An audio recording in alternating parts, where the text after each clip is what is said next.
Hi hello friends, welcome to my channel.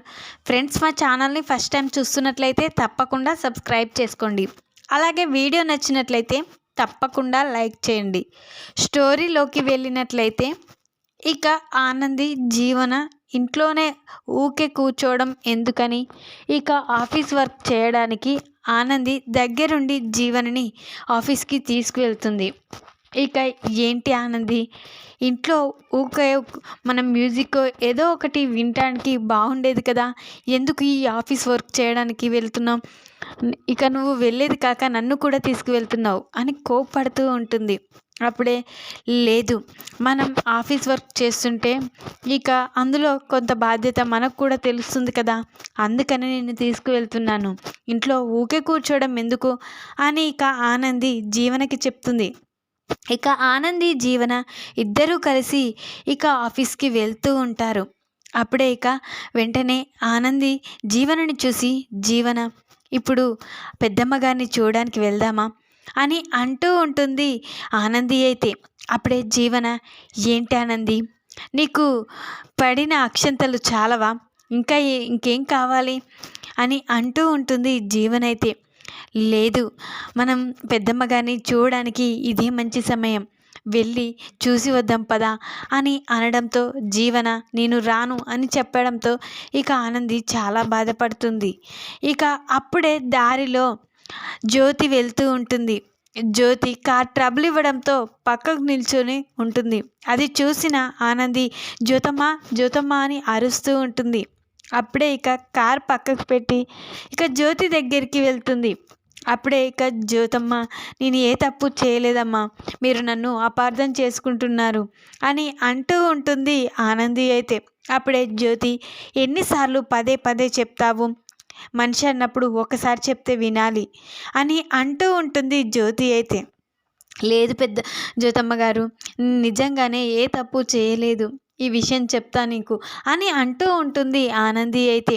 అప్పుడే ఇక ఇప్పుడు నా దగ్గరికి ఎందుకు వచ్చావు, విసిగించేందుకే కదా అని అంటూ ఉంటుంది. అప్పుడే లేదమ్మా, నువ్వు నన్ను నమ్మాలని నేను చెప్తున్నాను, నిజంగా నేను ఏ తప్పు చేయలేదమ్మా అని అంటూ ఉంటుంది. నువ్వు ఏ తప్పు చేసావో ఏమో కానీ తెలియదు, కానీ అయినా కానీ నిన్ను ఇక మా అత్తయ్య గారికి బాగోలేదని జీవనని తీసుకొని రమ్మని చెప్పాము, ఆ పని పూర్తి చేసావా అని అంటూ ఉంటుంది జ్యోతి అయితే. అప్పుడే ఇక ఆనంది, ఇక జీవనని నేను ఇంటికి తీసుకురాలేకపోయాను, కానీ ఇప్పుడు మాత్రం జీవన కారులోనే ఉందమ్మా అని చెప్పగానే ఇక జ్యోతి జీవన దగ్గరికి వెళ్ళి, ఏంటి మేడం, ఏం చేస్తున్నారు, చాలా సంతోషంగా ఉన్నారనుకుంటా, మా కుటుంబాన్ని మొత్తం బాధ పెట్టి చాలా సంతోషంగా ఉన్నావు కదా అని అంటూ ఉంటుంది జ్యోతి అయితే. అమ్మా అని జీవన అనడంతో, అమ్మ అని ఇప్పుడు గుర్తుకొస్తుందా అని జ్యోతి అంటూ ఉంటుంది. ఏంటమ్మా అలా మాట్లాడుతున్నావు అని అంటూ ఉంటుంది జీవన అయితే. ఆ రోజు ఇక మమ్మల్ని కాదని వెళ్ళిపోయావు, ఇప్పుడు ఇక అత్తమ్మ గారికి బాగలేదన్నా కనీసం చూడడానికి కూడా రాలేవు, అలాంటిది ఇక నువ్వు అమ్మ అని పిలవడం ఏంటి, అసలు నిన్ను చూస్తేనే చిరాగ్గా ఉంది అని అంటూ ఉంటుంది జ్యోతి అయితే. లేదమ్మా, రావాలని ప్రయత్నించాను తెలుసు కదా అని అంటూ ఉంటుంది జీవన అయితే. ఎందుకు మీ అత్తయ్య వద్దన్నారా అని అంటూ ఉంటుంది జ్యోతి అయితే.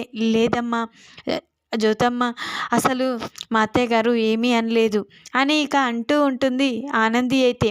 ఎందుకు మీ అత్తయ్య గారిని ఏమైనా అంటానని అనుకుంటున్నావా అని జ్యోతి అంటుంది. అప్పుడే ఇక జీవనను చూసి, ఏంటి జీవన, నిన్ను అనడంలో తప్పేం లేదు, అసలు చేసిందంతా కుట్టే కదా, ఈ కుట్టియే మాకు మస్తు ద్రోహం చేసింది, నేను నిన్ను కన్న తల్లిలా తనను పెంచిన తల్లిలా చూసుకున్నాను, కానీ నాకు ఇచ్చిన గిఫ్ట్ చాలా బాగుంది, ఇక మీరు నాకు ఎప్పటికీ నన్ను కలవాలని చూడకండి, నాతో మాట్లాడాలని కూడా చూడకండి, మిమ్మల్ని చూస్తూనే చిరాకు ఉంది అని ఇక అనేసి జ్యోతి ఇక కారు ఇక రిపేర్ కాగానే వెంటనే ఇక వెళ్ళిపోతుంది. అప్పుడే ఇక ఆనంది అయితే, జ్యోతమ్మ జ్యోతమ్మ నేను చెప్పేది వినండి అని అరుస్తూ ఉంటుంది. ఆయన జ్యోతి పట్టించుకోకుండా అక్కడి నుంచి వెళ్ళిపోతుంది. అప్పుడే ఇక ఆనంది ఆలోచిస్తూ ఉంటుంది. ఏంటి అసలు ఏం చేయాలి అని ఇక ఆలోచించుకుంటూ ఆఫీస్కి అయితే వెళ్తుంది. ఆఫీస్లో పని చేసుకుంటూ ఆలోచిస్తూనే ఉంటుంది. ఏంటి జ్యోతమ్మ నేను ఎంత చెప్పినా ఇక నన్ను నమ్మడం లేదు, ఏం చేయాలి? అసలు జ్యోతమ్మకి నేను తప్పు చేయలేదని ఎలా నిరూపించాలి? అని ఇక ఆనంది ఆలోచిస్తూ ఉంటుంది. అప్పుడే తనకి సోని గుర్తుకు వస్తుంది. ఆ రోజు పెళ్లి జరిగే సమయంలో ఎవరూ లేరు, సోని తప్ప. సోని అయితేనే నిజం చెప్తుంది. సోని ద్వారానే ఇక జ్యోతమ్మకి నిజం చెప్పియాలి అని అనుకుంటుంది. వెంటనే ఆనంది ఇక బయలుదేరుతుంది సోని దగ్గరికి. అప్పుడే జీవన, ఏంటి ఎక్కడికి వెళ్తున్నావు కుట్టి అని అడుగుతూ ఉంటుంది. నాకు పనుంది, తొందరగా వచ్చేస్తా, నేను వచ్చే వరకు నువ్వు ఇక్కడే ఉండు అని ఇక ఆనంది అయితే సోని దగ్గరికి వెళ్తుంది. అప్పుడే సోనీని చూసి ఇక ఏంటి సోని, ఏం చేస్తున్నావు అని అంటూ ఉంటుంది ఆనంది అయితే. అప్పుడే ఎందుకు నువ్వు ఇలా వచ్చావు, జీవన ఎలా ఉంది అని అడుగుతూ ఉంటుంది సోని అయితే. నువ్వు చేసిన దానికి చాలా సంతోషంగానే ఉంది. తను అనుకుంది కదా ప్రేమించవా అని, పెళ్లి చేసుకోవాలని, సాధించింది. ఇక సంతోషంగా ఉండకపోతే ఎలా ఉంటుంది అని ఆనంది అంటూ ఉంటుంది. అప్పుడే ఇక సోని, నువ్వు నాకు ఒక నిజం చెప్పాలి, లేకపోతే నేను ఊరుకొని చెప్తున్నా అని ఇక అంటూ ఉంటుంది ఆనంది అయితే. అప్పుడే ఏంటిది ఆనంది, ఏం మాట్లాడుతున్నావు, నిజమేంటి అని సోని అంటూ ఉంటుంది. అప్పుడే సోనితో ఆ రోజు అసలు జరిగిందంతా జ్యోతమ్మకి నువ్వు చెప్పాలి, ప్లీజ్ నిన్ను ప్రాధేయపడుతున్నాను. ఆ రోజు నేను ఏ తప్పు చేయలేదని, కావాలనే ఇక జీవన నాపై ఇక నింద వేసిందని నువ్వు నిజం చెప్పాలి జ్యోతమ్మకి, ప్లీజ్ అని బ్రతిమలాడుతూ ఉంటుంది ఇక ఆనంది అయితే. అప్పుడే సోని, సరే ఆనంది, నువ్వు చెప్పినట్లే ఇక అక్కడ జరిగిన విషయం నేను జ్యోతి గారికి చెప్తాను, జ్యోతి ఆంటీకి ఖచ్చితంగా చెప్తాను అని సోని అనగానే ఇక వెంటనే ఆనంది సోనిని తీసుకొని జ్యోతి ఇంటికైతే వెళ్తుంది. ఇక ఆనందిని సోనిని చూసి ఇంట్లో వాళ్ళంతా షాక్ అయిపోతారు. నీకు ఎన్నిసార్లు చెప్పాలి, నువ్వు మా కళ్ళకి కనిపించొద్దు, ఈరోజు మాకు చేసిన ద్రోహం చాలు, ఈరోజు మా అక్కయ్య గారికి ఇలా ఉండడానికి కారణం కూడా నువ్వే, అయినా మళ్ళీ మళ్ళీ వస్తున్నావు, ఎన్నిసార్లు చెప్పినా వినవా, మెడపట్టుకొని బయటికి గెంటేస్తే తప్ప తను ఇక అవమానపడి మాత్రం అలానైనా రాకుండా ఉంటుందేమో అని ఇందుమతి వస్తూ ఉంటుంది ఆనంది వైపు. ఆనందిని బయటికి గెంటేయ వస్తూ ఉంటుంది. అప్పుడే ఇక ఆగండి అత్తయ్య గారు అని ఇక అనగానే ఒక్కసారే షాకింగ్గా ఇంట్లో వాళ్ళంతా చూస్తూ ఉంటారు. అవును ఆనంది, నువ్వు అసలు సోనిని ఎందుకు తీసుకొచ్చావు అని అంటూ ఉంటుంది జ్యోతి అయితే. అప్పుడే ఇక మీకు నిజం చెప్పడానికమ్మా, అందుకే నేను చెప్తే మీరు నమ్మడం లేదు, ఎలాగో లాయర్ కదా, సాక్ష్యాలనే నమ్ముతారు, ఇక నోటి మాటతో నమ్మరు కదా, అందుకనే సాక్ష్యాలతో నేను నిరూపిద్దామని వచ్చానమ్మా, నా మీద పడ్డ నిందని తొలగించుకోవడానికి వచ్చాను అని చెప్పగానే ఇక అందరూ షాకింగ్గా చూస్తూ ఉంటారు. అప్పుడే అవునంటీ, అసలు కుట్టి చెప్పేది నిజం, కుట్టి అసలు పెళ్ళి ఆపడానికే వచ్చింది, తను కావాలని జీవనకి చైతన్యకి పెళ్ళి జరిపించలేదు, కావాలనే జీవన ఇక ఆనందిపై ఆ నింద వేసింది, కానీ ఆనంది మాత్రం మీ దగ్గరికి వచ్చి మిమ్మల్ని ఒప్పించాకే వాళ్ళిద్దరి పెళ్ళి జరిపిస్తానని ఇక జీవనని బ్రతిమిలాడింది, అయినా జీవన వినలేదు. ఇక జీవన అటు నెట్టేయడంతో తలకి గాయమయ్యి అక్కడే పడున్న సమయంలో జీవనకి చైతన్యకి పెళ్ళి జరిగిపోయింది. ఆ తర్వాత ఇక ఆనందికి మెలకు వచ్చి చూసేసరికి ఇక పెళ్ళి జరిగిపోయింది. అక్కడ మీరంతా ఉన్నారు. ఇక ఆ నింద తనపై వేసింది జీవన ప్లాన్తో. ఇక ఈ విధంగానైతే అసలు ఆనంది ఏ తప్పు చేయలేదు అని సోని చెప్పగానే ఇక సోని మాటలు విన్న ఇక వాళ్ళైతే చాలా బాధపడతారు ఆనందిని తప్పు పట్టినందుకు. ఇక ఆనందిని కౌగిలించుకొని సారీ అమ్మ, నిన్ను అర్థం చేసుకోలేకపోయాం అని ఇక అంటూ ఉంటారు. ఇందుమతికి మాత్రం చాలా కోపం వేస్తుంది. ఇది నిజాన్ని నిరూపించింది, మళ్ళీ వాళ్ళకి దగ్గరైపోయింది అని ఇక చాలా కోపంతో రగిలిపోతూ ఉంటుంది.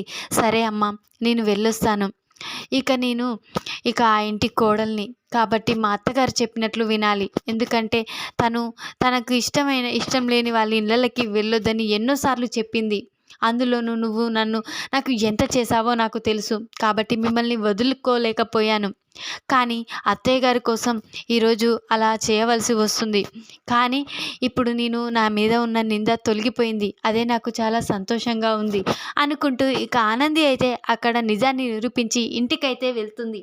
అప్పుడే ఇక ఇంట్లో ఆదిత్య ఆనంది కోసం ఎదురు చూస్తూ ఉంటాడు. అప్పుడే ఆనంది రూమ్లోకి వెళ్ళగానే ఇక ఆదిత్యకి ఇందుమతి ముందే ఫోన్ చేసి చెప్తుంది కదా లేనిపోనివన్నీ. ఇక ఆదిత్య అయితే ఆగానంది అని అరుస్తూ ఉంటాడు.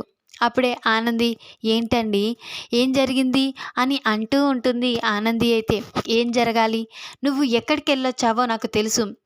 నువ్వు నాకు శత్రువులైన ఇంటికి పదే పదే వెళ్తున్నావు. అసలు నీకు ఎన్నోసార్లు చెప్పాము అయినా వినడం లేదు. ఇక ఇది ఆఖరి అవకాశం అయిపోయింది. ఇక నేను నాకు శత్రువులైన వారితో నువ్వు సంతోషంగా ఉండడం, వాళ్ళతో కలిసిపోవడం నాకు ఇష్టం లేదు. కాబట్టి నువ్వు నాతో ఉండనవసరం లేదు, వెళ్ళిపో అని ఆదిత్య అనగానే ఇక ఒక్కసారే షాక్ అయిపోతుంది ఆనంది అయితే. ఏంటండి, నేను నా మీద పడ్డ నిందని తొలగించుకోవడానికి వెళ్ళాను. ఈ రోజుతో ఇక జ్యోతమ్మని నేను ఎప్పటికీ కలవను, మీరు చెప్పేంతవరకు జ్యోతమ్మని కలవను అని అంటూ ఉంటుంది ఆనంది అయితే. అప్పుడే ఆదిత్య అవసరం లేదు ఆనంది, ఇక నువ్వు ఇన్ని రోజులు నువ్వు నిజంగానే తప్పు చేసావని శత్రువులా మారిపోయింది. కానీ ఇక నువ్వు తప్పు చేయలేదన్న నిజం తెలిసిపోయింది. ఇక నుంచి వాళ్ళు నీతో క్లోజ్గా ఉంటారు. నాకు అది ఇష్టం లేదు, నువ్వు ఇక్కడి నుంచి వెళ్ళిపో అని అరవగానే వెంటనే ఆనంది ఏడుస్తూ ఇక చాలా బాధపడుతూ ఉంటుంది. అప్పుడే ఇక వెంటనే ఇక ఆనంది లేదండి, నేను ఎవరిని విడిపోలేను, మిమ్మల్ని విడిపోలేను, అటు వాళ్ళని విడిపోలేను అని అరుస్తుంది. అప్పుడే ఆదిత్య షాక్ అయిపోతాడు. ఏంటి ఆనంది, నా మాట అంటే నీకు లెక్కలేదు కదా, అసలు జ్యోతి వాళ్ళతో నీకు సంబంధం ఉండొద్దు అనుకున్నాను, మళ్ళీ కలిసిపోతున్నావు, అయినా వాళ్ళని వదులుకోనంటున్నావు అని అంటూ ఉంటాడు ఆదిత్య అయితే. ఎలా వదులుకోగలనని, నువ్వు కన్న తల్లిని తండ్రిని వదులుకొని వెళ్ళగలుగుతావా, దూరంగా ఉండగలుగుతావా అని అంటుంది. అప్పుడే ఆనంది మాటలకు ఆదిత్య షాక్ అయిపోతాడు. ఏంటి ఆనంది, వాళ్ళు నీకు కన్న తండ్రి తల్లిలా సమానమా అని అంటూ ఉంటాడు ఆదిత్య అయితే. లేదండి, మీరు నాకు ఒక మాట ఇస్తే మీకు ఒక నిజం చెప్తాను అని అంటూ ఉంటుంది ఆనంది అయితే. అప్పుడే ఆదిత్య ఏంటి ఆనంది, మాట ఏంటి అని అంటూ ఉంటాడు. అప్పుడే నిజంగా చెప్తున్నాను, ఒక నిజం మీకు చెప్పాలని అనుకున్నాను అని ఇక అనగానే అప్పుడే సరే నీకు మాటిస్తున్నాను అని ఆదిత్య మాటిస్తాడు. అప్పుడే ఇక మీకు ఒక నిజం చెప్పాలి అన్నాను కదండి, గా జ్యోతమ్మ గా సూర్యంబాబులు ఎవరో కాదు, నా కన్న తల్లిదండ్రులు అని చెప్పగానే ఆదిత్య షాక్ అయిపోతాడు. ఏంటి ఆనంది అని అంటూ ఉంటాడు. అప్పుడే అవునండి, ఈ నిజం ఎవరికీ తెలీదు, అసలు జ్యోతమ్మకి సూర్యబాబు కూడా నేనే వాళ్ళ కన్న కూతుర్ని జీవనని తెలీదు అని అనగానే ఆదిత్య షాక్ అయిపోతాడు. ఏంటి ఆనంది, మరి జీవన ఎవరు అని అనగానే జీవన వాళ్ళ కన్న కూతురు కాదు, ఒక అనాథగా ఉన్న అమ్మాయి. ఆ రోజుల్లో ఇక నా మెడలో చైన్ ద్వారా నన్ను ఇక తన కూతురని గుర్తుపడుతుందని ఇక నా మెడలో వాళ్ళు వేసిన చైన్ని ఇక జీవన మెడలో వేశాను. తనే జీవనగా నేను ఆ ఇంటికి పరిచయం చేశాను. ఇక నేను దూరంగా ఎందుకున్నానంటే నా వల్ల మా జ్యోతమ్మకి ప్రాణగండం ఉంది. అందుకనే నేను ఆ గండం వల్లే నేనే తన బిడ్డనని చెప్పలేకపోయాను. ఇన్ని రోజుల నుంచి కూడా నేనే తన బిడ్డనని ఎవరికీ చెప్పలేదు, కనీసం జీవనకు కూడా తెలీదు. అందుకనే నేను ఇక వాళ్ళ నుండి విడిపోలేకపోతున్నాను. నేను చేసేది తప్ప చెప్పండి అని ఆనంది అంటూ ఉంటుంది. అప్పుడే ఆదిత్య షాక్ అయిపోతాడు. సారీ ఆనంది, నేను ఇదంతా తెలియక నిన్ను బాధ పెట్టాను. మీ కన్న తల్లిదండ్రులు జ్యోతి సూర్యం గారులా నేను అసలు నమ్మలేకపోయాను. కానీ ఇక మోసం చేస్తున్న ఆ జీవనని నిజంగానే జీవనాన్ని వాళ్ళు అసలు చాలా బాధపడుతున్నారు అని ఇక ఆదిత్య అంటూ ఉంటాడు. అప్పుడే అవునండి, కానీ ఇక నేనే జీవనన్న విషయం ఏ రోజు అసలు తెలుస్తుందో, ఇక మా అమ్మకి ఉన్న ప్రాణగండానికి నేను ఎప్పటికీ చెప్పలేకపోతానేమో.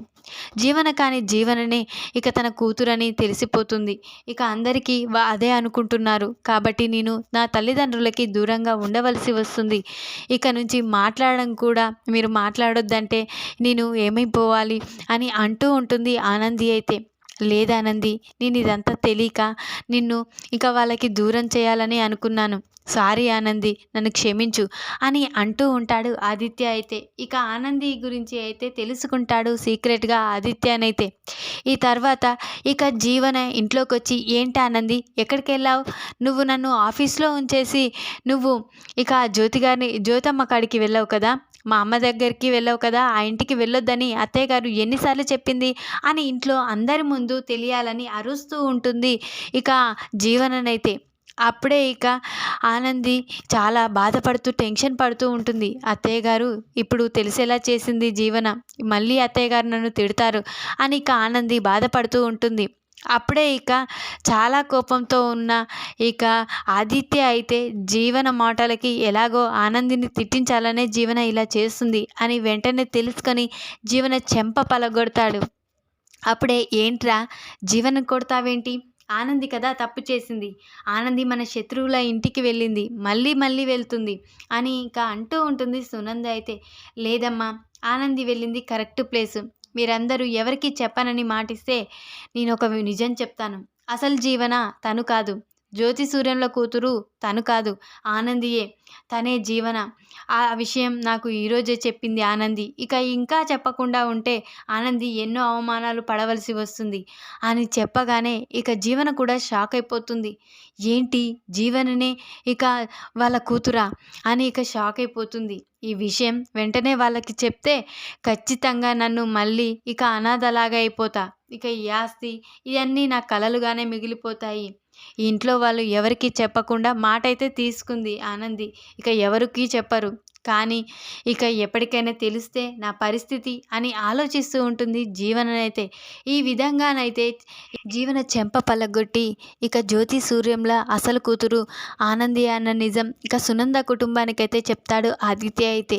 అప్పుడు ఇక సునంద అయితే ఆనందిపై చాలా కోపంతో ఉంటుంది. ఇప్పుడు జ్యోతి కూతురు ఇక అంది కదా అని ఇక చాలా కోపంతో ఉండడంతో అప్పుడే లేదమ్మా వదినని మీరు ఒక మాట అనకూడదు, ఎందుకంటే అసలు వదిన ఏ తప్పు చేయలేదు, కావాలనే ఇక తనే ఇక జ్యోతి గారు కూడా ఏ తప్పు చేయలేదు అంటే ఇప్పుడు వదిన గారు ఇక జ్యోతి ఇద్దరూ ఒక కుటుంబానికి చెందినవారు కదా, నీకు వాళ్ళ మీద పగ ఉండకూడదు, ఎందుకంటే అసలు యాక్సిడెంట్ చేసింది ఎవరో కాదు నా భార్య, అసలు జీవన కాని జీవన అని చెప్పగానే ఇంట్లో వాళ్ళంతా షాక్ అయిపోతారు. ఇక జీవననైతే ఇక తను ఎంత చేసిందో ఆనందికి అంతకి డబ్బులు ఇక అనుభవించవలసి వస్తుంది. ఈ విధంగానైతే ఈ వీడియో కనుక మీకు నచ్చినట్లయితే లైక్ చేయండి. మరిన్ని వీడియోల కోసం ఛానల్ని సబ్స్క్రైబ్ చేసుకోండి ఫ్రెండ్స్. Thanks for watching.